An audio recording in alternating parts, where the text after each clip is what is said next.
lift your voice, say, He's my comfort, He's my comfort, always holds me close.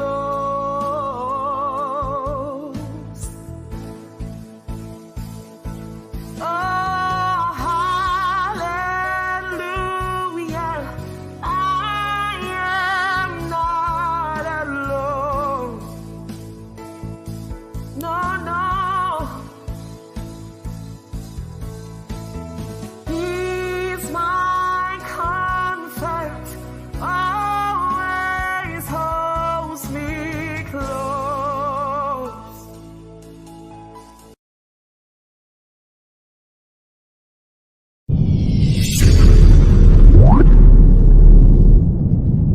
Copyright disclaimer: under Section 107 of the Copyright Act 1976, allowance is made for fair use for purposes such as criticism, comment, news reporting, teaching, scholarship, and research. Fair use is a use permitted by copyright statute that might otherwise be infringing. Nonprofit, educational, or personal use tips the balance in favor of fair use. No copyright infringement intended.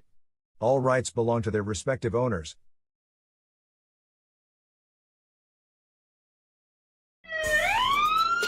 This is War Cry. We're on the wall crying out for our children, our communities, our schools, our churches, our families. This is War Cry. Welcome to our reality. Gun violence.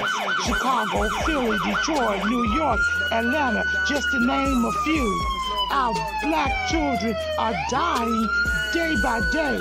This is War Cry. Police brutality. Hands up! Don't move. I can't breathe. Hashtag Black Lives Matter. Hashtag All Lives Matter to Christ. This is War Cry. drugs, rape, mass shootings, school violence. This is War Cry, galvanizing people to pray for our children and to take action. Let's march on Washington. We want prayer back in you. This is War Cry, candles, memorials in every corner in our neighborhood. Who died this weekend? Oh no, not Miss Martha's grandson. This is War Cry. He was only 16. His brother died last year. He was only 13. This is War Cry. We the people. We're the elected officials. This is War Cry. We need the church. Where's the church? Only on Sundays. Get to the streets, church. We need you out there. This is War Cry. Girl, be gone. Boy, be gone.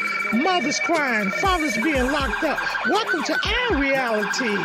Identity crisis. This is War Cry.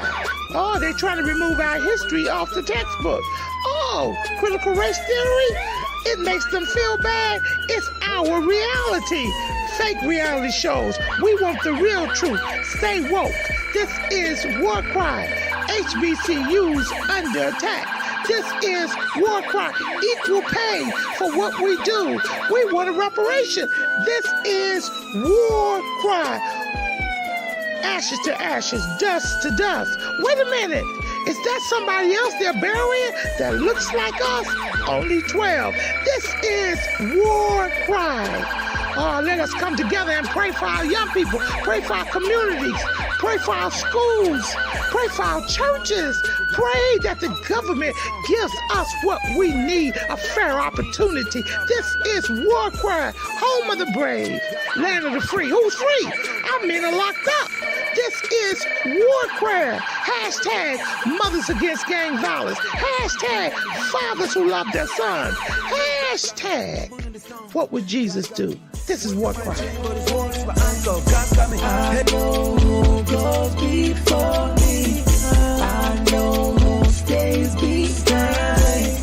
The God of Israel's army is always by my side.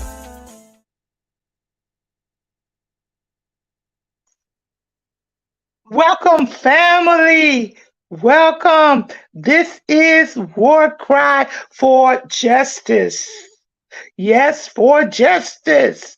This is War Cry. Welcome. Tell everybody to tune in because we have another dynamic show that's going to blow your mind. This is War Cry, an urban radio station crying out for our people. As you know, this is Black History Month, but every day is Black History Day. And is it really our history if they could tell it all in a month? James Brown said it better than I could ever say it. Say it loud. I'm Black and some of us are not proud to be Black. Some of us changed the way we look. Our skin colors changed the way our bodies are.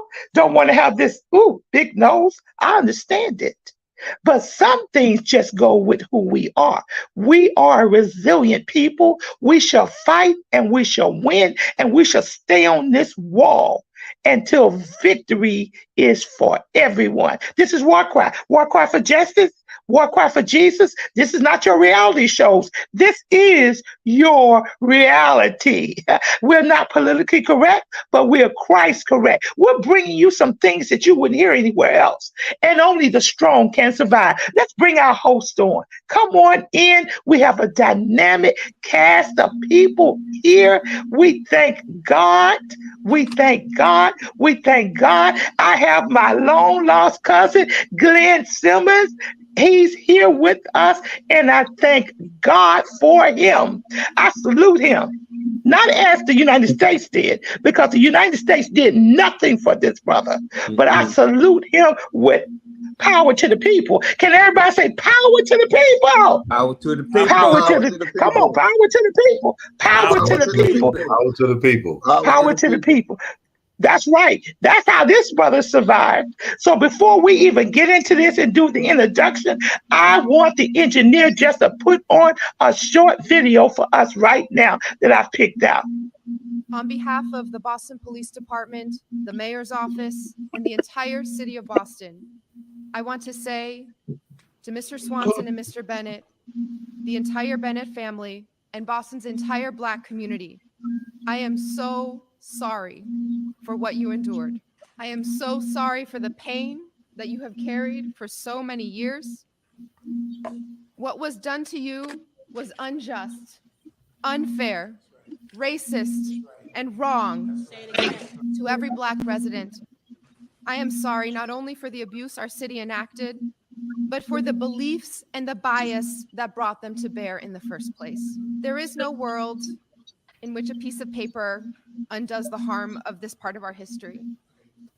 But it is my hope and the hope of our entire administration that you might accept this letter of apology as a small step toward accountability for the damage done by our city.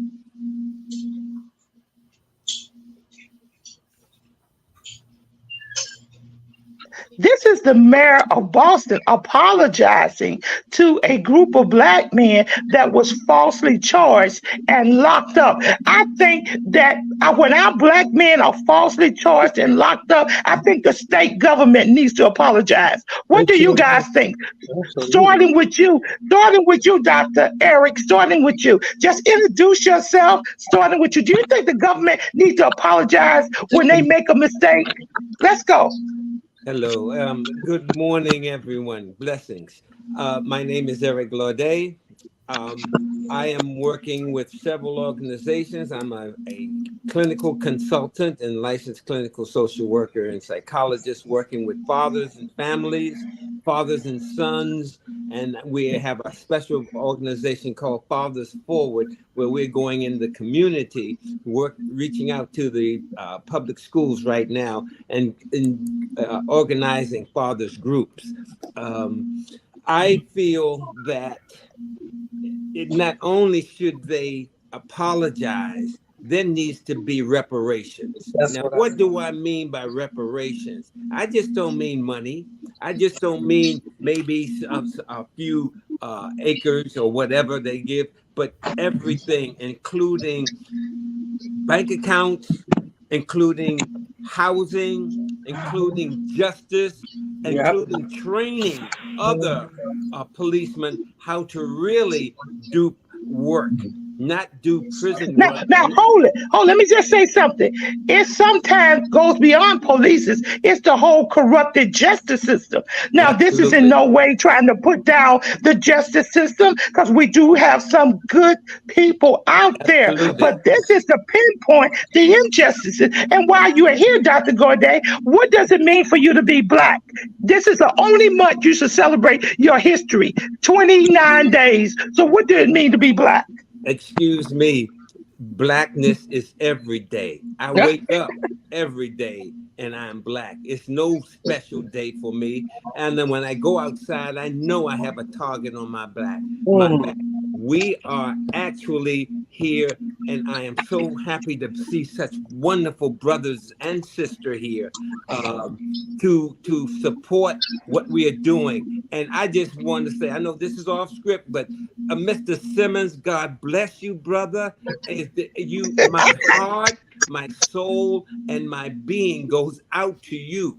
You are awesome. Yes. And if there's anything I can do, I will do it for you. Well, we're going to support him. We're going to hear his story. Trevor Patton, introduce yourself, and you're going to have to put it on your camera and be very still. This is being recorded and will be going on Mr. Simmons' website. What do you think it means to be Black in America? Well, what I think it means to be Black in America has to do with how they had changed the lexicon of the definition of the word Black. They have changed the Black. That's not one of the beautiful colors of the world, but they have changed Black to be negative, sullen, evil, witchcraft. And because it's in their psyche, in American psyche, that you will find in their dictionary, this is what they use. So to be Black, yes, as the brother said, it's a target on your back as a Black man. But guess what? It's a target on our back, Black, as Black women. It doesn't matter if you're woman, child, boy, girl, because you are Black. it is a negative connotation in society because of the Jim Crow has never died. He is still walking around a representative and still hoping the wall in the center. That's never now, I need to ask you a question. Since you all fired up, my sister, do you think that the President of the United States should be giving Mr. Simmons a pardon and helping him get the rest of his money that's owed? Absolutely. I think Biden and Kamala Harris need to get involved with this. What do you think, Patton? I think that they need to get involved with it.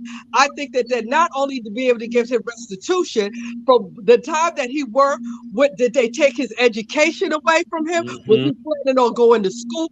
All of that should be taken into consideration. They're talking about all this other stuff. Let them put their money where their mouth is and give restitution to this man who was unjustly imprisoned for all of this time. Do something, Biden. You talk to Black people, then do something. Yeah, because guess what? We're looking at you because you need our vote. Okay, come on in, Pastor Payne. Come on in, Payne. What you think about this? Do you think we should get some restitution? Do you think we should be talking? Come on in, Payne. Oh, he should definitely get restitution. That's number one. But I believe the President of the United States should say something, because if the President of the United States says something, that's from the head, that's from the top, and others should follow behind that. But it starts at the head. We got to start at the head in the very beginning. Right. And like I said, this is what it takes. But what we need to do is get some Black lawyers and get our people out there, and we support one another, because they didn't have the good lawyers and everything to get what they had. That's why they got over on us. We never get the best. So to be Black right now, I have to achieve even more, because they're putting us down. But I'm going to prove that you're wrong. We are good and we are the best. Yes. Absolutely. Okay, Monty, I need you to come in. I know you're sitting there waiting because you're my Black social activist. You're ready. So what do you think about all this you heard? Do you think that Biden, Kamala Harris, or the Black Caucus need to mention Mr. Simmons' name on the House floor? What do you think? Absolutely. Yes, absolutely, because they stripped him. They took his life away from him. And you know, you have people that they use as traitors, and they'll send them with another ID, another life, and they'll talk about that. But he's a Black man, so he was the target. They stripped him from his whole life. So they owe him, they got to expunge his record, clean his record. They have to give him, they got to compensate him for all the time that he's been in jail. And they just can't give him anything. They got to give him a whole new life, because they already put it out there already that he did a crime. So the public is looking at him as a criminal already. So they have to talk it. The president have to say that we did wrong to this man, and we want to let the public know that he did not do this crime. So he need the whole slate need to be clean, and they definitely got to pay. There's no money in the world that can give him the comfortability of someone taking your life. So there's no number that they can give him to make him feel comfortable. But I feel like they should give him over $15 million. Me personally. Yeah, I agree with that. You agree with that, Mr. Simmons? More, I agree with that. Now let me say something to you. Justice is not, I need everybody to put your phone on mute because it's an echo. Justice is not even. Unfortunately, it's always lopsided, and it appears to be lopsided for us because we are people that do more talking than action. We've got to really get behind Mr. Simmons. I have a ministerial group. They have taken up over $300. We're going to be sending money to his GoFundMe page. See, it's time for us to put our mouth and action together. This is a brother that served how can you repay somebody for 48 birthdays, 48 Christmas? How can you repay the years that he spent? How can you? No, he can't be paid that way. But guess what? He can be compensated. So for the rest of his life, and he's going to live to be 100, he's going to be compensated because guess what? We want to let him live the finest life. Now we're going to bring Mr. Simmons in. Mr. Simmons. Yeah, Mr. Simmons, come on up front. Come on up front. Oh, put you on, my brother. You know what? I salute you. I love you. We got to give a mute and clap so everybody can help. We honor you today. We honor your survival. We honor your tenacity. We honor your resilience. We honor your bravery. We honor you beat the odds. We honor you today because the system was not set up for you to be here. What you guys don't know is Mr. Simmons had received a death sentence. He was supposed to be put to death, but the state of Oklahoma overturned the death bill. So that's why he had life. They would have killed this brother and he was innocent. How many more of our black men have been killed and they've been innocent? See, Republic states, Democrat states, they all have different rules. Look what happened in Alabama when that man was killed with the injection of that new chemical. It took him 22 minutes to die. So we've got to really know what's going on and stay woke. Mr. Simmons, come in and tell us how you're doing and what happened and what's going on. Go ahead, Mr. Simmons. New York wants to hear from you. Good morning, panel. First, I want to say I'm humbled and it's an honor and I'm grateful to have the support. This is the first panel of black folks I've had the support of since I've been out. Thank you very much. Thank you very much. My story is one of many. You know, mine is heard, and there's many more stories exactly like mine that hasn't been heard. I want to be the voice of the ones that hasn't been heard, you know, with this platform. What happened to me can't be, you know, what happened can't be, what was done can't be undone. We all know that. But everything in the universe must be accounted for. You know, it's a grain of sand in the whole universe. It must be accounted for. So what they did, you know, there's accountability, you know, but justice, that's something that God dispenses. You know, what I've been looking for the last 30 years is mercy. It was not to be found in this Oklahoma, you know, judicial system. You know, I'm good right now, though. I'm real good. I'm real happy. I would like to say I'm the happiest man on the planet. You know, at the end of my life, I'm living my best life. You know, and it's all good for me right now. Yeah, it's a fight. It's a fight to go on, and you know, it's what I'm built for, though, to fight. You know, so we ready. Oh. All right. Can't hear you. Okay. Take us, Mr. Simmons, take us back 48 years to what happened. You know, we know of so many black men, black boys, the Central 5 boys that was just picked up, put in the lineup. That's injustice. Take us back, if you can, to what happened. Okay. It happened in 1975. I just turned 21 in November of 74. And in January, I came to Oklahoma to live with my aunt. She had just left from Christmas vacation in New Orleans. That's where I'm from, New Orleans. I came back to Oklahoma. 30 days later, I was arrested for a crime that happened in a place that I had never been to. You know, I hadn't been to like 4 months ago that I went to that place where they said I killed somebody. But anyway, they arrested me on a bogus robbery charge. And the people that got robbed came down and said that they'd never seen me before. So while I was sitting in jail waiting to leave, a detective told me, we need you to participate in the lineup. Well, I didn't, like I said, I had no experience with the judicial system. I had no previous convictions, adult or juvenile. I had no previous arrests except for disturbing the peace in a protest march, protesting anti-Vietnam with my older sisters and them, you know. So that's the only time I'd ever been arrested. So when they told me to participate in the lineup, I'm doing like I was taught to do, obey the authorities, obey the police. And I didn't know nothing about the right to a counsel or the right to refuse, you know, right to remain silent. I didn't know nothing about it. I was young and naive, and I was the ideal target.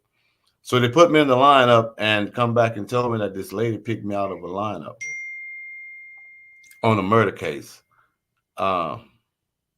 Yeah, I was still believing in justice. I was still believing in the law. And I'm thinking it's just a simple mistake. It'll be corrected soon, you know, and soon turn into later and years and years and years and decades, you know, and it never did. But what I come to find out later was that it was my innocence that was my burden. You know, if I had been guilty, it would have been a luxury, because I've done time with guys that entered guilty pleas for rape, robbery, murder, all kind of atrocious crimes, and they do a set number of years and go before the parole board and they say, I feel remorse for what I've done. I take responsibility for my actions, and they let them go. 6 to 18 months later, those same guys come back over and over again. But every year for 30, 40 years, I went up for the parole board and say, I'm innocent. I didn't do it. And so they would never give me parole. And that's so my innocence was my burden. Nobody had done 48 years, 5 months, and 13 days, even for crimes that they admitted to, you know? And that's why I stayed in so long, because nobody didn't want to admit to guilt. Nobody didn't want to listen to it.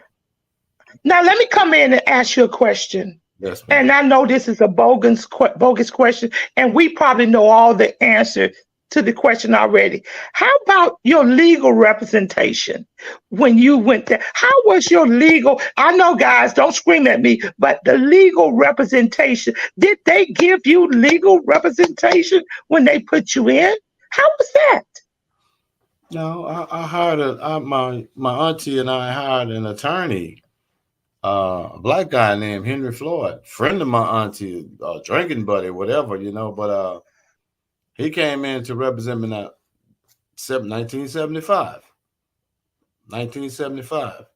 This guy got a law degree because of affirmative action. They need so many black folks in this corporation, or black folks, you know, how they was doing back then, trying to do the racial balance thing. And he was more afraid than I was, you know, and I was the one facing the death penalty. He was so afraid of offending them white folks, you know, in that jury room, you know. So I didn't have no representation, legal representation. He was a poor imitation of an attorney, really. Years later, I found out that he had been reprimanded, suspended, you know, disbarred 2 or 3 times and reinstated to keep doing it again and again. And now they didn't have no case, but the worst thing is I didn't have no representation. I clearly remember now. Yeah. Now, and I'm gonna let you continue. Your charge was manslaughter, murder. What was the charge? This bogus alleged charge that they brought you in on. What was that charge? First degree murder. They charged me with first degree murder. And at that time, Oklahoma had what they called a mandatory death penalty. It was no lesser included offense like a life sentence, or, you know, it was just murder. And if you found guilty of two or three elements, you know, like the murder of a police officer, or in the commission of a felony, or you kill somebody, you know, at a certain underage, then it was mandatory death penalty. The jury had no decision in the rendering of the punishment. So the high court, and that's the basic reason why my sentence was commuted from death to life, you know, because I didn't have a full trial by jury. Technicality. You know, other than that, I'd be, you know, dead by now. Thank God. Thank God. Now, did you appeal? Did your lawyer put any appeals in? Not that first lawyer, but I've been hiring lawyers for 40 years. I mean, wow. I had so many lawyers on this case, and I'm an 8th grade dropout. But during my stint on death row, you know, when you're in them kind of situations, you're forced to be your best expression of yourself. And so I learned to read and I learned to write. Good. And I learned the law. Good. I learned how to apply. Thank you. Awesome. I learned litigation, and so I never did stop. You know, I came to a reality when I was on death row. You know, I mean, when I got my sentence, when they commuted my sentence from death to life, I knew then that my options of ever getting out was few, very few. You could escape, you could die, you get your case overturned, or you could make parole. But dying gonna take care of itself. So there were 3 options on the table: get your case overturned, make parole, or escape. And I was determined not, you know, to keep all those options on the table at all times. You know, and we're glad about that. Yeah. Now, Mr. Simmons, let me come in. Yeah, come Here in. you were. How old were you when you went in? 21. 21 years old, going into a system that's corrupted, and they're telling you death row. Oh my God. Death row. A 21-year-old black man, and they're saying death row. Do you know how he must have felt? God, we can't imagine the pain this man, and then they put you on death row. You was there with people on death row, and you were innocent, and nobody listened. Now, they do say that if you go before the parole, if you don't admit to a crime, you never get out. That's your primary example. They wanted you to admit to something that you said, I'm innocent, which means that you was just going to be there. Yeah. How did you feel when the state changed from death row to life? How did you feel then? You would think I would feel an extreme sense of gratitude, but at that time I was so pissed off and confused, you know. And being on death row every day waiting to die, you know, the electric chair was real. I mean, they rewired the doggone thing and measured our head because they thought they had us dead, right? And so you had to come to terms. You had to come to terms with that, and you had to do it quickly. So yeah, I come off of death row, a very young guy with old soul, old head, old wisdom, you know. This is war cry. This is war cry. We're bringing it to you. This is Black history, and this is Glynn Simmons' Black history. This is his history because he was locked up for 48 years, and we need to know about this because guess what? Many more of our Black brothers and sisters have been put in jail illegally, and some of them are on death row or have lifetime because guess what? If you go to the parole board and you don't admit to something, guess what? You get put back in jail. Now we're going to open up the panel, and then we're going back to you, Mr. Simmons. Open up the panel. Pastor Payne, what do you want to ask? What do you want to bring out? Well, the sad thing about it, because we don't get good representation, that's number one. And it's to our Black people. When you look at the Black individual, we don't get good lawyers. They put us in jail. And sometimes, what if forbid if they would have killed him right there, death row, put him the death penalty? That would have been another innocent brother gone. And when you look at it, that's what they're trying to do. They're trying to get rid of us slowly. If they can't get rid of us through guns, on black crime, they try to get us through jail. They try to get us from killing one. They're trying to destroy us, our people right now. We got to stand up, and that's why I want to see our young people to get the education, become lawyers, become doctors, so we can help our own people. They're not going to help us. And I got to say this. You know, this is me, and don't be a sellout because we see Mr. Simmons had a Black lawyer, okay? But don't be a sellout. Because so many of us go into different things, and either we sell out or we're bought out. Very true. And we forget who we are. Okay, Travel Patton, come on, what do you think about this question? My question is, well, I wanted to make a statement. What he had was an Uncle Tom lawyer. And as you just said before, when we think they're allowing us to get into their space, we become like, it was very important to me when he said to me how his lawyer was so afraid. How he was so afraid, because you put in these positions, either you're going to stand up and do the right thing or you're not. What you going to do? And he said that he had many lawyers over the years. I wonder what were they when they got too close to the fire. They were Uncle Tom's, and I applaud him that God spared his life. That when he went to that parole board, he told them, "No, I didn't do it. I have nothing to be remorseful by because I didn't do it." I thank God that God covered that man's life so we could stand here and stand by him and let him know that there are people that understand your situation. We don't know your situation. We've never been in your situation, but we want you to know that we support your situation, and it's a crime that nobody, and I gotta blame some of these Black lawyers, Brother Simmons. I gotta blame some of them. Why did they come up and take the cause for you? Why didn't they? Even some of these white liberal lawyers, these bleeding heart liberal lawyers. Why did they come and take the course for you? I don't know, but I thank God that you're here, and I want to support All you. right. I thank God you're here.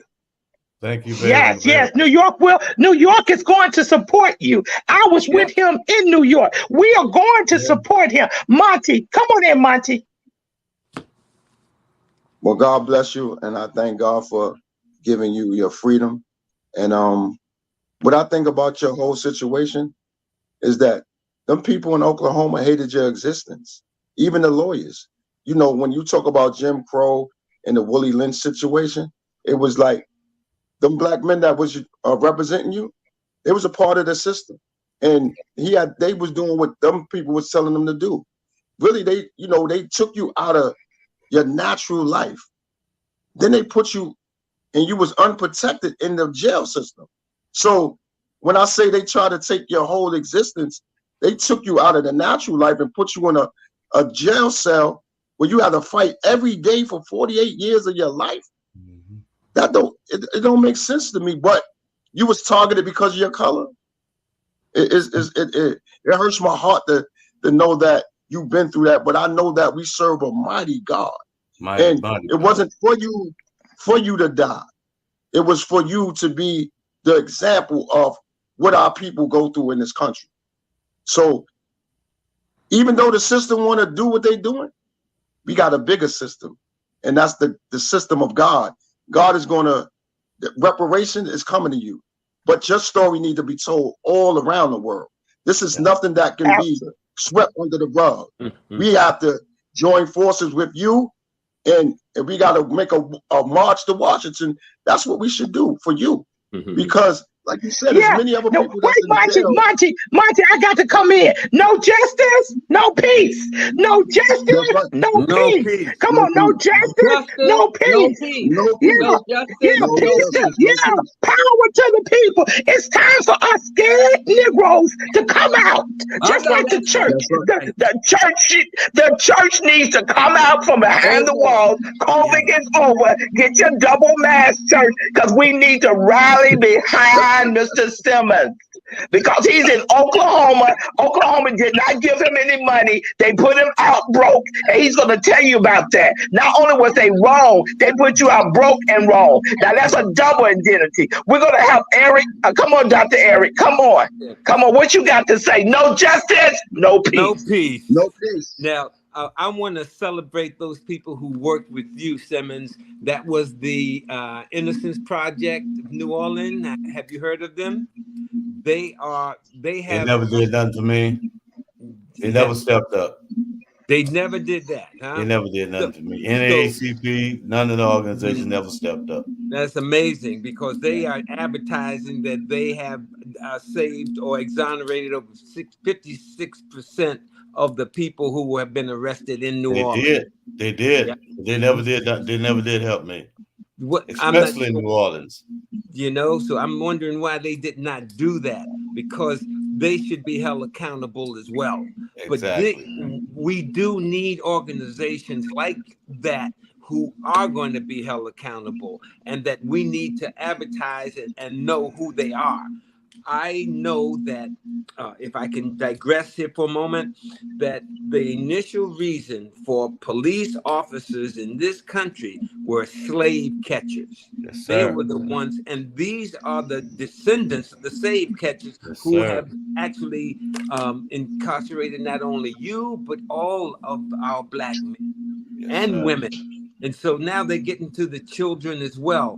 We have children now in jail with people who are known criminals. And what's going to happen? That's what's going to go on. So it's going to be from cradle to prison. We're trying to change that. Now, let me come in, Dr. Eric. Yeah.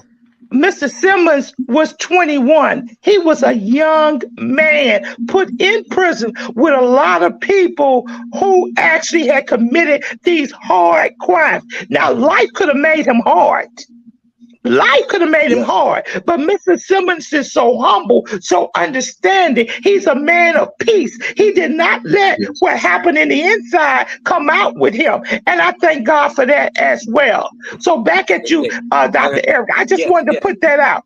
Because a lot of our brothers go in jail and they come out harder than they were before they went in because of the system.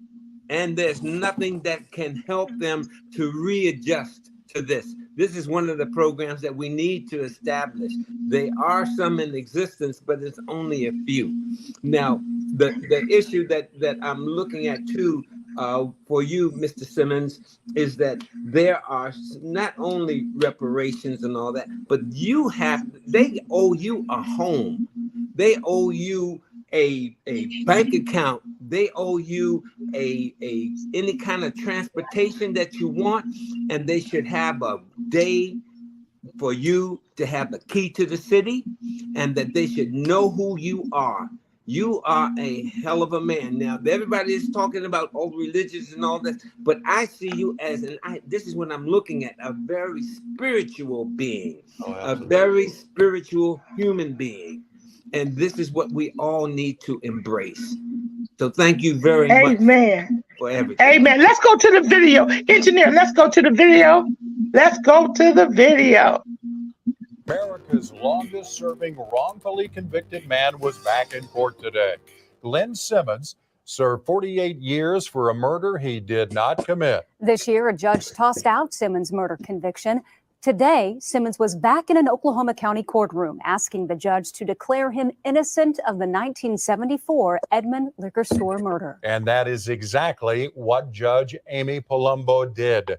Simmons walked out with a legal distinction few ever received. He was declared innocent. The finding of actual innocence is essential for Simmons to sue for compensation for the 48 years, 5 months, 18 days he spent behind bars for a murder he didn't commit. What's been done can't be undone, but there can be accountability, and that's what I'm about right now, accountability. He had 50 years stolen from him, the prime of his work life, when he could have been getting experiences, developing skills. That was taken from him by no fault of his own. If Simmons wins a wrongful conviction lawsuit against the agencies involved in his arrest, trial, and imprisonment, Oklahoma state law limits his compensation to $175,000. Now, can you believe they have limited? He can't get any more than $175,000. Mr. Simmons spent 48 years. How many days? How many days? How many minutes? How many hours? 5 months and 18 days. Thank you. He spent all that time in jail, 48 years, and this is Black History now, and all he can get is $175,000. Now, come on, guys. We don't even have to tell you how wrong that is. We don't have to tell. $175,000 is worth a Black man's life, given 48 years in jail. Wow. It's unfathomable. $175,000. That's all Oklahoma could come up with. No, they could come up with much more, but that's all they want to pay him for his 48 years in jail. Mr. Simmons, I know when you got proven innocent, you felt good. How did you feel? Take us to that day that you had to go before the judge and stuff. Now, before you do that, the people who actually pointed you out, who actually said you were guilty, are they alive now? Yes, there's one witness, one woman said that I was the perpetrator. Yes, she's still alive. But quietest thing, I mean, I got this attitude of gratitude that I don't give the right answers because people want me to talk about how bad she was and how wrong she was for misidentifying me. But I know the facts, and I know she's just as much as a victim as I was. Absolutely. With this wrong identification. And but she didn't identify me. She didn't identify me in the lineup. She didn't give no composite description of me at the scene of the crime. She said the perpetrator was 6 feet tall, 200 and some pounds. Guess what? I'm still 5'8". I'm 180 now, but but I was 150 pounds at the time. You know, it was greatly different from my, from my physical description at the time. Yes, sir. She Yes. didn't identify me. That's a narrative that the press, that's the sensationalism. She identified another guy. She said, that's him, number 6 in the lineup. That's the one I seen in the store. She did it 3 times. But how did I get to the defense table at preliminary hearing 6 weeks later? How did I get there? It's no way I could get there without police conspiracy cover up. And nobody didn't want to talk about that. You taking the cover off a lot of stuff. I call it, I don't call it miscarriage of justice. I call it attempted murder. That's what it was. They knew the death penalty was there. They deliberately hid the reports in the investigative reports and stuff. They deliberately hid it for 25 or 30 years until I had a private investigation and found them and gave them notice 25, 27 years ago. I gave them notice of my innocence. They still was, but because of procedural defaults, they would never look at the merits. So I just kept fighting and fighting and fighting. It's a long drawn out thing. But let me say this one time. Yes, sir. Justice, we always talk about no justice, no peace. That's a beautiful slogan. Justice comes from God. We get justice. There ain't no justice in this stuff. You can't make this just after 48 years, no matter what you do. Justice comes from God. All we can seek is mercy. You see, and this is what Jesus brought. This is what Jesus taught us, that the law of mercy triumphs the law of justice. And for 30 years, I've been seeking mercy. I wasn't seeking justice from the people because wasn't no justice to be done after all of that time, after that experience, what they put me through. What it look like. How do you give me justice? What do that look like? So I seek that which triumphs justice, and that's mercy. But, I'd like to step in just for a minute here, sir, and let you know that this is all planned and it is genocide. This is what we are calling genocide in the form of justice for this country.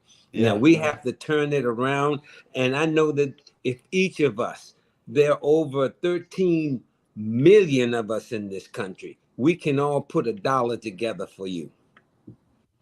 Please, that sounds good to me.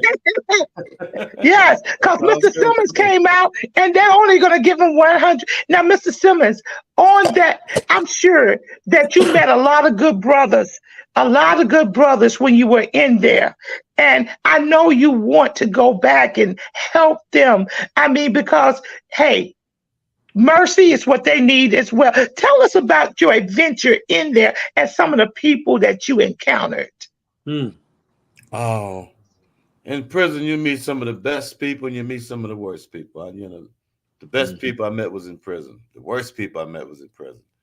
I met some real good people, man, real good people. And I still know some real good people. Prison do things to you. It does. That kind of incarceration, that kind of confinement. It take you one way or the other. You're going down or you're going up. Me, I went down, down, down. I went to the bottom of the pit, came out to the other side. I'm whole now. The Pastor T.D. Jakes got this book out. You ever heard about the crushing? He talked about the crushing, the crushing of the grapes, and he talking about the grape is the only fruit that was grown deliberately to be crushed. And in its natural state, it might last 2-3 weeks, a month or so. But once you go through the crushing, you'll last 200 years. You become fine wine, And so we got, I've been through the crushing, and I'm mellow now. I'm good. At the end of my life, I'm living my best life. At 70 years old, everything I do is a first. So I really don't have time for anger and I really don't have time for it. I'm trying to enjoy the rest of this. And I would like to tell you, but I'll get into preaching and I'll start crying if I start telling you about the matter. Get to telling you about the matter. Yeah, you look. Yes, you can preach. Let me tell you, this is War Cry. This is Black History Month. You are our piece. You are part of our history. We salute you. We want to do everything we can to support you. I mean, it's no way can the government or anyone go back and justify or correct what they did. It's a tragedy.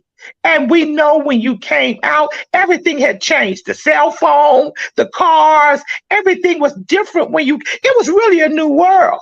I can't imagine when you walked out of there. Did you kiss the ground? Did you say glory, hallelujah? I mean, the feeling, yes, the feeling you had, victory shall be mine. And when you came out and knew that you even had to fight another battle to be proven innocent. So you had to do a trial. Did you have a trial? Was that a trial all over again, Mr. Simmons? For you to be proven innocent, there. Did you have they to? Didn't want me in no court.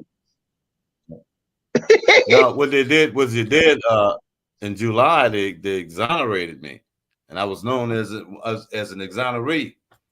I didn't feel satisfied. I couldn't settle for that because I wasn't. To be exonerated is we letting you slide. We can't find you guilty, but we gonna let you slide. I'm like, no, you got to declare me actually innocent because that's what I am. And so I filed an appeal for the judge to change the order from exoneration to actual innocent. And she seen the point I was making, and she, called us back and gave me a declaration of actual innocence. First in Oklahoma history that ever been done. But you got to insist on it. You got to stay on it. Come on, guys. The first in Oklahoma history. That's why they owe you, brother. They owe you more than $175,000. That's less. Because you are the first. That's less than $3,600 a year. Yes. $175,000. Yeah, but that's the compensation that they give. But I just recently filed a federal lawsuit. I'm suing for hundreds of millions, and that won't even be enough. Absolutely. I'm also seriously thinking about running for governor of Oklahoma. Well, you didn't see. I just put in the chat. I vote for you for president. Yes, that's right. We salute you. We're gonna open it up to the panel again. Pastor Payne, what do you like to say? Brother, I'm very proud of you. Keep up the good work. And you can be an example to other people to hold on. New York City, the 5 men that got arrested for crime. Mm-hmm. One of them is a councilman now. He became a councilman. He's out. And you could do the same thing. I do believe that God is with you and you could do a lot of things. And I just feel so bad. And give me your GoFundMe page and whatever, because we want to support also. But you need to go to churches and let the church know also we got to get behind people to get some of these people out, innocent people. We got to start doing our job. Just besides sitting beside the wall, we got to go out there and start working. And again, my heart goes out to you. I'm so proud of you. Yeah, we want everybody. We're gonna put the GoFundMe page in the chat. I told you the Ministers for Christ for the World, Bishop Butler, he's taking up $300. He's gonna be sending it down to the GoFundMe page. We got to put our money where our mouth is. Mr. Simmons is a part of the War Cry family. Amen. He's a part of us. That's what War Cry is all about. Travel Patton, what you think? Any comments? Oh boy, I have a lot of comments. First of all, I'll just say it's just an honor to even meet you, sir. I'm so glad that I'm in your presence to meet you.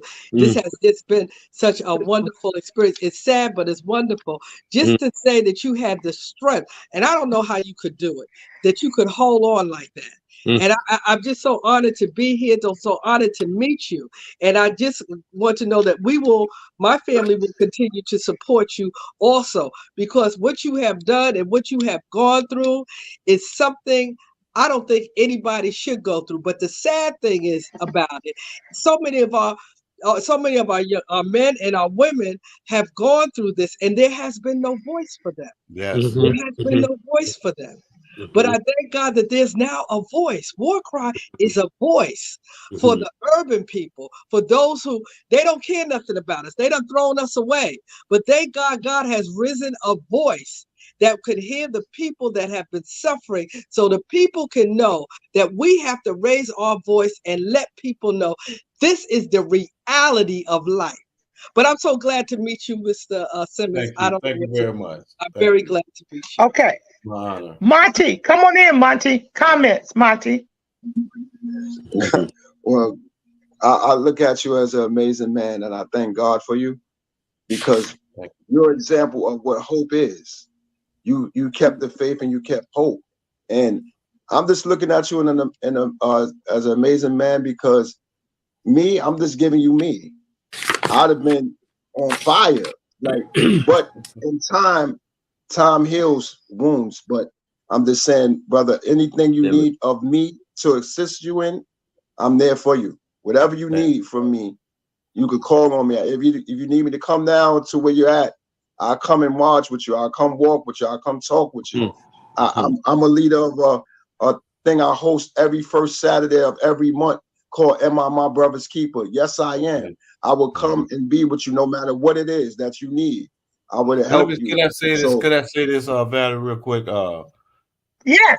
Real soon, in the next couple of weeks, I'm planning on launching my my nonprofit. I got this nonprofit that I'm setting up, Grace, Redemption, Salvation, a formula for reintegration.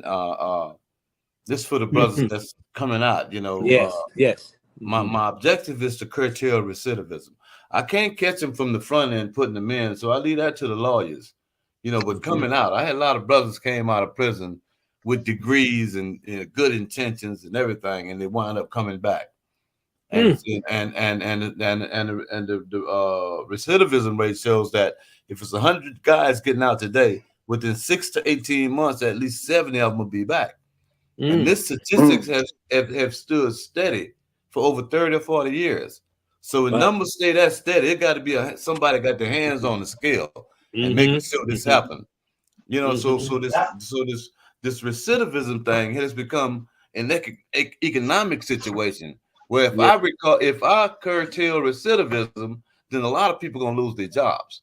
So you're gonna cause unemployment in other areas. So we unbalancing, you know. So I got out 6 months and 12 days ago. Within the first 3 weeks I was out, I had my identification, my Social Security, a place to live, you know, my health insurance, but because I had what we call a wraparound support system. There's a lot of reintegration programs out here, you know, but none of them is as intensified as you know, don't have the right intensity that we need to readjust. You know, becoming to prison for one reason or another. Oh, your little homies told on me, I slipped and got caught. But whatever it was, you couldn't compete in this highly competitive society. And they wound up locking your butt up. And you had to learn to adjust to this artificial society, you know, and so you won't get hold it, Mr. Simmons. You said artificial society. That's you know, artificial society. I mean, you got to reverse you have to reverse your normal human psychology in order to exist. You know? So when they come out, the society is 1,000 times more competitive than when it was when they went in.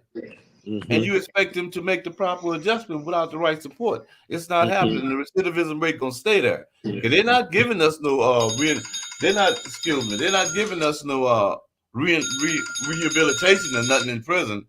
That's a joke. Rehab is a joke.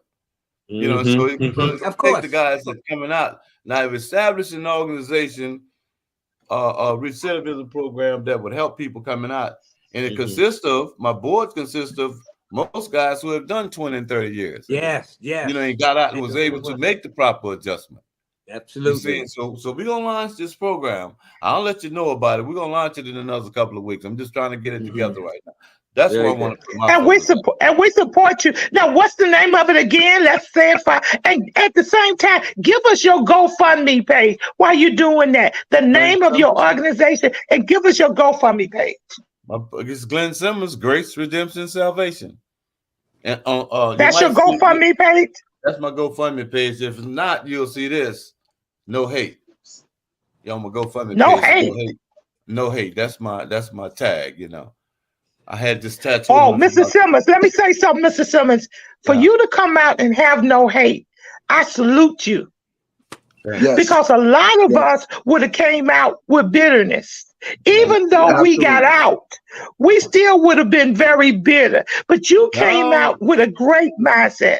now don't get it twisted. Yes. Now I'm still pissed off. I'm real pissed off. but the thing is, bitterness and anger and stuff, it has its own type of energy. To sustain that, it has its own type of energy, and that energy takes you in places you don't want to be. So I learned to suppress that, and I learned to turn that energy into something positive. That same hatred and bitterness from all the disappointments and letdowns. Now, Mr. Simmons, are you the youngest person that was ever on death row in the state of Oklahoma? No, it was 116. Now that you say that, let me say this here. I got a good friend of mine. I want to give him a shout out, and I want to always put his name out there every time I give an interview. Good friend of mine. We call him Guns, Young Guns.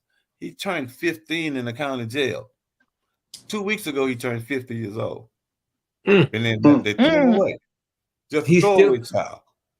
Those guys, got a lot of guys in there like that. We didn't even forgot what crime they in for.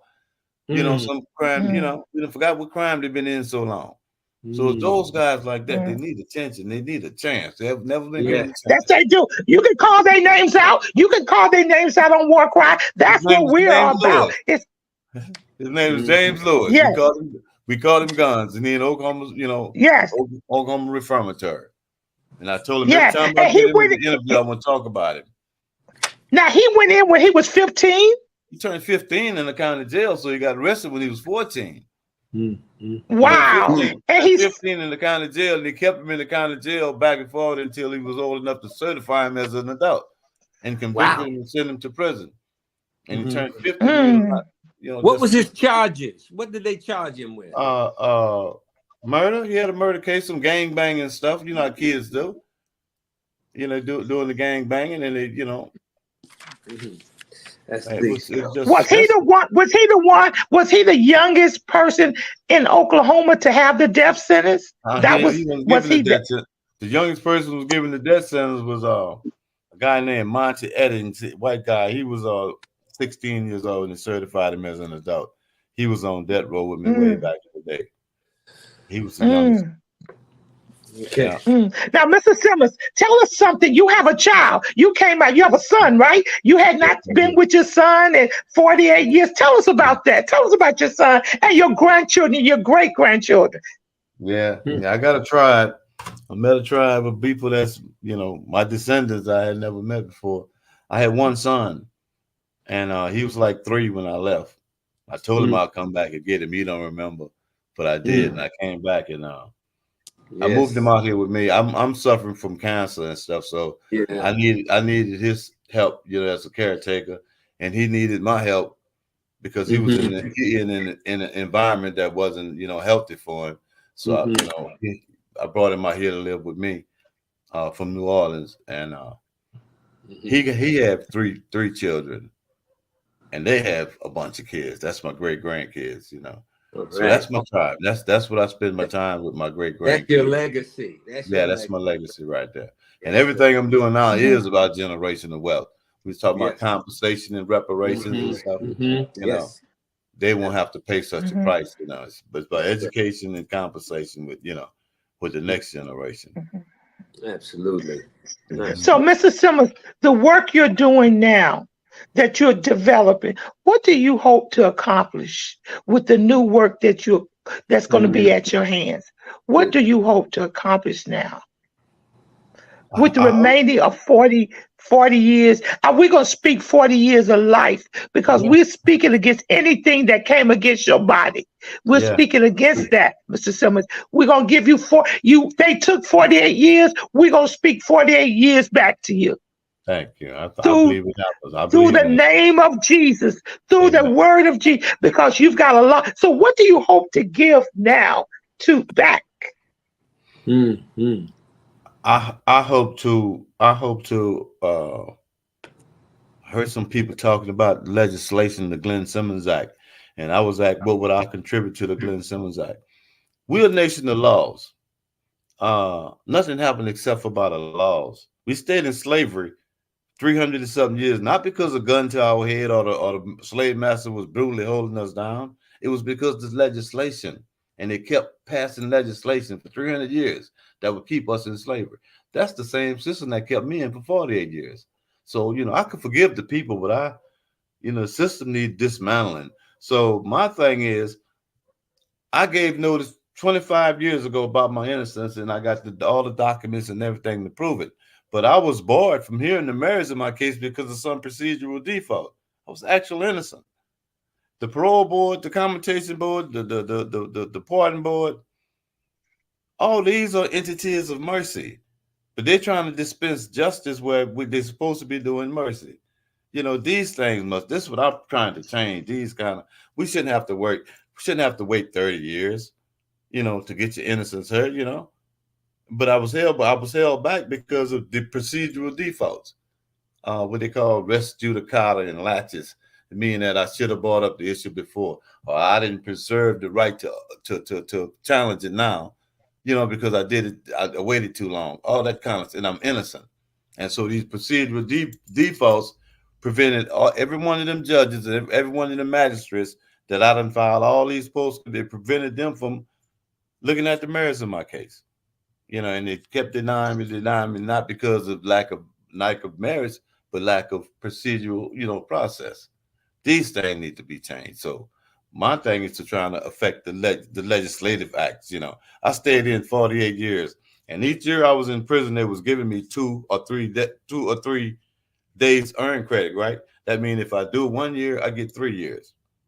You see what I'm saying? If I do 1 year, and this is by the legislative lady. They say earn credits. They didn't say good time or work time. They say earn. And you can't take something from me that I earn without due process. I'm gonna fight you all day long. If you're trying to, deprive me of what I earn. And so these legislative processes and stuff, and I've been arguing how many years is life? I done 48. You gave me, 3 times that much. So I done 144 years. I've had 144 years sentence out of flat time, out of discharge. So tell me how many years is life? It's an indeterminate number because nobody can't put no number on it. Oklahoma outlawed indeterminate sentences 20 years ago. You see, so what they had me doing was debt by incarceration, but they won't put no name on it. I wasn't doing a life sentence. I was doing debt by incarceration. So they took it away from debt by execution when they outlawed the death penalty, but they still had me under death penalty, debt by incarceration, because they had no intention to never let me out. So these are kind of things in the future that I want to change and bring light to, things that right before our eyes and we don't see how they work. Okay, everyone listening, we want you to go to Mr. Simmons' GoFundMe page, and we want you to help Mr. Simmons. When he got out of jail, his GoFundMe page was zero. They didn't let him out. You didn't have any money when you got out. Is that true, Mr. Simmons? Didn't have a dime. I came out absolutely broke. Well, I started trying to decipher what the Messiah was talking about when he said, "Why I marvel at the things I do when you can do even greater." Now, I had been hearing this all my life. A couple of years ago, I had an anxiety attack, and it just got to be way too overwhelming for me. But out of that anxiety attack came this revelation of Christ. And it wasn't just something you quote. He was giving us the power.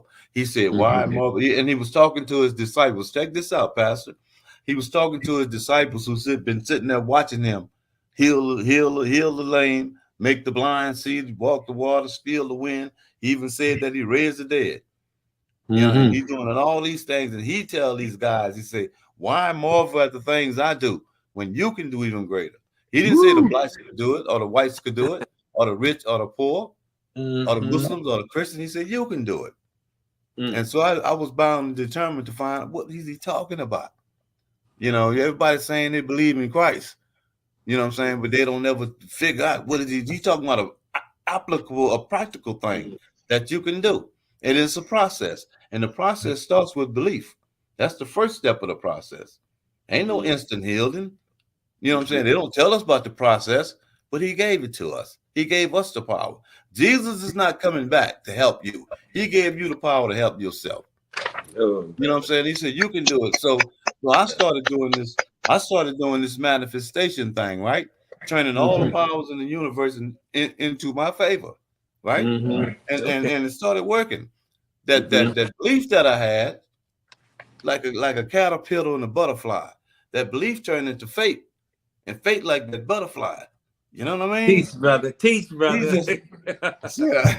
I said I wasn't gonna do this. You know, yeah. but you're all good. You're all good. But it worked. Yes.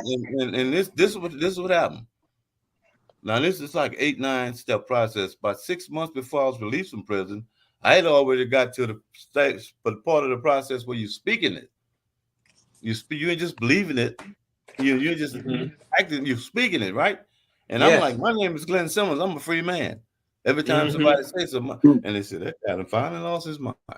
Right? so I look up one day. I was in cell 112, and the very next day, I'm sitting in sitting in Pearl's restaurant eating a po' boy sandwich. Go ahead, baby. The manifestation, the manifestation of liberation is real. It is real. Yes. And that's what I'm saying. Yes, Mr. Simmons. But check this yes. out. Let me double down on that about Go this ahead, manifestation. Brother. Take your time.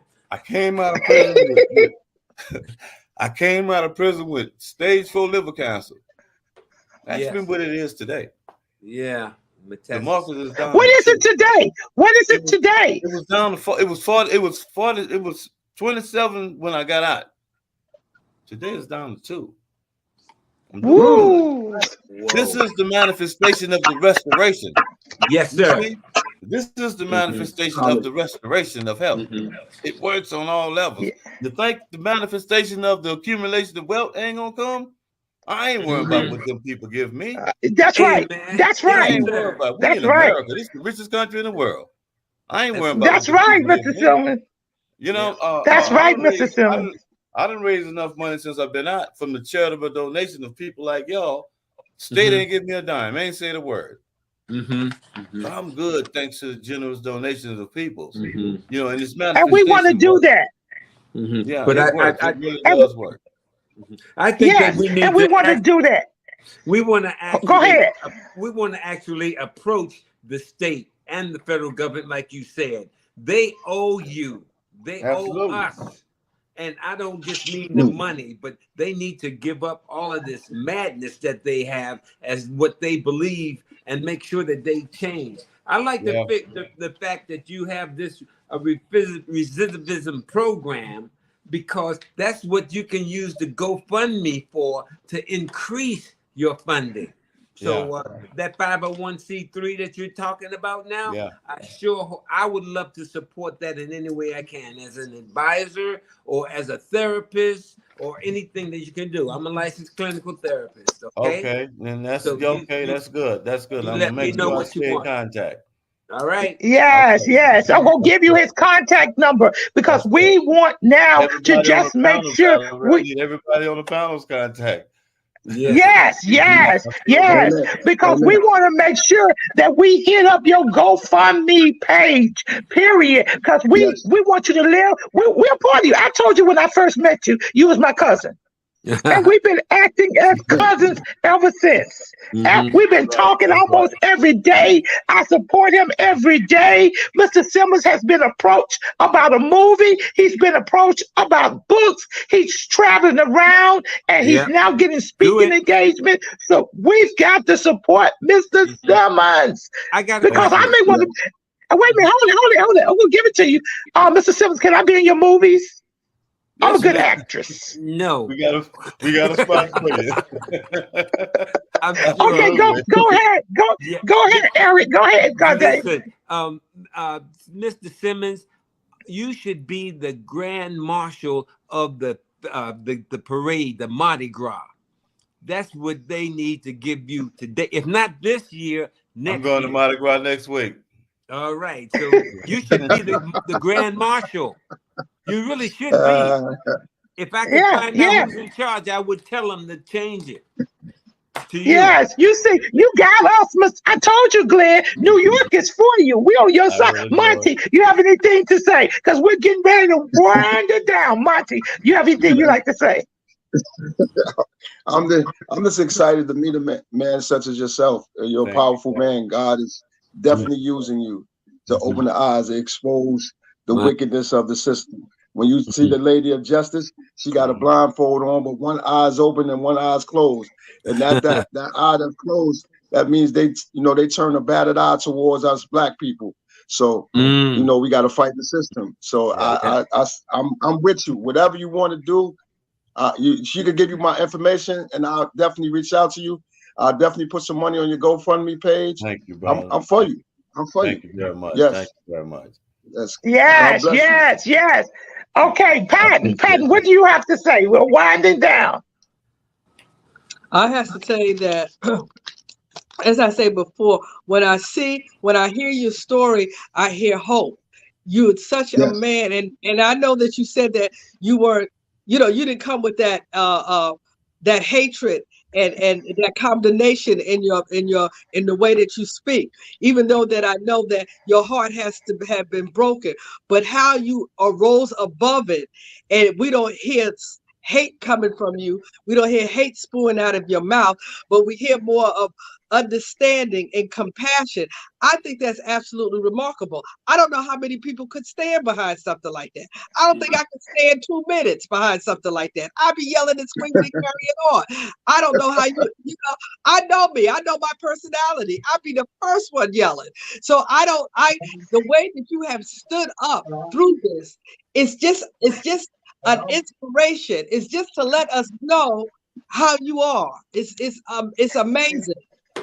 And let me come in for a minute. He may have not finished but the 8th grade, Dr. Patton, but guess what? He's talking like a college graduate with a master's degree. Come on. Excuse me. It's an honorary doctorate right now, Mr. That's Simmons, right. You need to have an honorary doctor's degree because that's what you're speaking like and you're representing. Okay, Pastor Payne, your comments. I just want to say the word persistent. He was persistent and he got it. And I thank God for you being persistent.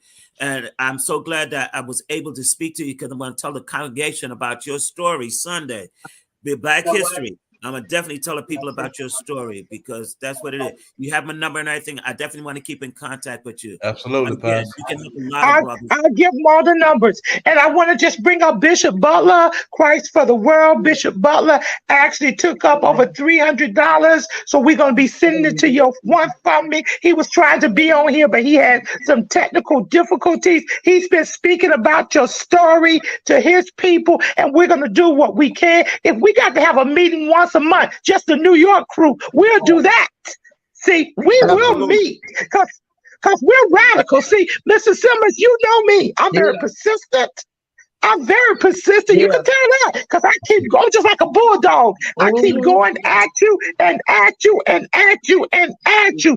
And guess what? We're going to do what we said we're going to do. This is War Cry. This is Black History Month. This is our history that we were listening to. Now, next week, we're going to have another fantastic show. Now, just don't be about it. Go to Mr. Simmons' GoFundMe page. And guess what? Let's celebrate this brother. And we need to get a petition. We need to get a petition out because you do need to have the keys to the city. You do need to be celebrated by everybody. You do. Your story is a part of our history. And we salute you, Mr. Simmons. We thank God that the death sentence was overturned and you did not bow to Pharaoh. You didn't bow to Pharaoh. You didn't bow to Pharaoh. You held your pride. And that's what our kids need to know. So continue to work. Last comment. You can do the last comment, and then we're gonna close because we're gonna have Pastor Payne do the prayer. Last comment, Mr. Simmons. Anything you like to leave the listeners with? What would you like to tell our young Black men? I would like to tell the young brothers that you're much better than the worst thing you ever done. I like that. There's a definite reason why young Black males is under attack. There's a definite reason for it. You know, we represent something that's real threatening when left into our own. We know the story about Black Wall Street in Tulsa. Yeah. You know, we know what happened when you leave us into our own, when you call yourself segregating us and we get together and do our own thing. You know, we know what comes out of that. You know, 35 years after slavery, we done built, you know, a city. You know, we building it up. Let us ride for 100 years, and you know, we own this thing. Yeah. So it's a plan why they try to keep us hating each other, not liking each other. You know, let me say this. Let me leave you with this here. Read this book called The ISIS Paper by Dr. Francis Cress Welsing. Francis Cress, you know, God bless her soul. It's called the Keys to the Colors. Well, her mentor was Dr. Neely Fuller, and she got a quote in her book about Dr. Neely Fuller, and what he says is this. He says, until you understand white supremacy, not only what it is, but mainly how it works, everything else you think you understand going to confuse you. You know, and we got to know how it works. How it really works. We attack this stuff when we fight it, but we don't really know how it works. Let me say this, Pastor, and this ain't got nothing to do with the guys who are doing the real Jesus work, you know, the liberation work. But the clergy has been complicit in a lot of this stuff because of the silence. Silence is complicit, you know, it's complicity. When we start this fight, this thing was established, this social construct that we live up under, we call racism and white supremacy. It was established with a whole lot of bloodshed, a whole lot of tears and bloodshed from all melanated people. It's not going to be dismantled without bloodshed. Hello. Understand this. That's right. When we get to what is that saying that you had? You said you're much better than your worst. What was that? You're much better than the worst thing you ever done. Okay. Yeah. And look, let me come in. I will give it back to you. The revolution won't be televised. Hello. That ain't gonna be on the internet. It ain't gonna be on YouTube or nothing. You know, that's right. It's happening in here. It had to happen right here. The revolution. Yeah. You know, the prophet said, never will God change the condition of the people until the people first change the condition of their hearts and minds. Change not only what you're thinking, but how you thinking. You know? Not only what you feel, but why you feel what you feel. And our people won't change, and we're gonna constantly catch this hell until we change our thought pattern. Everything in the universe, there's a pattern. The sun, the moon, the stars, the blood in your vein, it all works on a pattern. Your thoughts, you got a thought pattern. And the way we think is on a certain pattern, you know? We got to change the way we think and the way we approach things, the way we look at things. That's how I got out of prison. I didn't get out of prison because I was so strong and stayed down. I got out of prison because I changed the way I was looking at the manifestation of Christ. I changed the whole pattern how I was looking at it. And I looked up and I was free.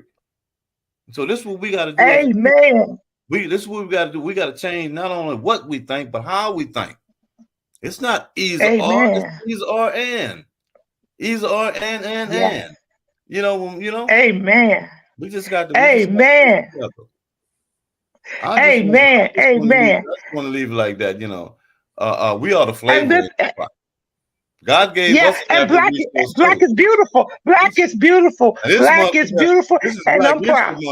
So we black all year round, but this month we blackity black. You know? and Dr. Godet, I hate to bring this up, but you know the 6 components of the brain. Yeah, you studied the brain. Come on, I'm not gonna go that way. That's for a different subject. But the 6 components of the brain, that's what Mr. Simmons was tapping in. If we tap into those components that we have, that God has given us to you, we never fully use our brain. We can manifest things. God gave us the power. Absolutely. But we can't manifest it because we haven't tapped into it. It's so much negativism that we've tapped into it. This is War Cry for Justice. And we'll be back next week at the same time learning about who we are. We thank you, Mr. Simmons. I love you. I'm going to call you. We want you to hit up his fund. Look, you're a part of us now. We're going to meet once a month or once every too much because see, we gonna get a T-shirt. That's the way we do it in New York. We get a T-shirt now, and we're gonna send you a War Cry T-shirt. We're gonna have Pastor Payne to close us out in prayer. Go ahead, Pastor Payne. Father, in the name of Jesus, Lord, we just want to say thank you. We thank you for this session this afternoon. We thank you for Glynn Simmons, how you have freed him. We want to say thank you, but not only him, but other men that you have freed. And Lord, let us, the information that we receive today, let us pass it on to the congregation, to the mosques, to the temples, to other individuals, that this will be history. And we just want to say thank you right now. We thank you for Glynn Simmons. We thank you for his family. We thank you for his children. We just ask you that you just have your way. Bless each and every individual that's on this line. And we give your name the praise, the glory, and the honor. In Jesus' name, amen. War Cry for Justice. See you guys next week. We salute you, Mr. Simmons. We honor you, Mr. Simmons. You are awesome. Mr. Simmons for governor. Mr. Simmons for governor. Glynn Simmons for governor. You got our vote. You got our vote. I will call you later. See you later, guys. Love you. Yeah, Glynn Simmons for president. This is War Cry. We're on the wall crying out for our children, our communities, our schools, our churches, our families. This is War Cry. Welcome to our reality. Gun violence, Chicago, Philly, Detroit, New York, Atlanta, just to name a few. Our black children are dying day by day. This is War Cry. Police brutality. Hands up! Don't move. I can't breathe.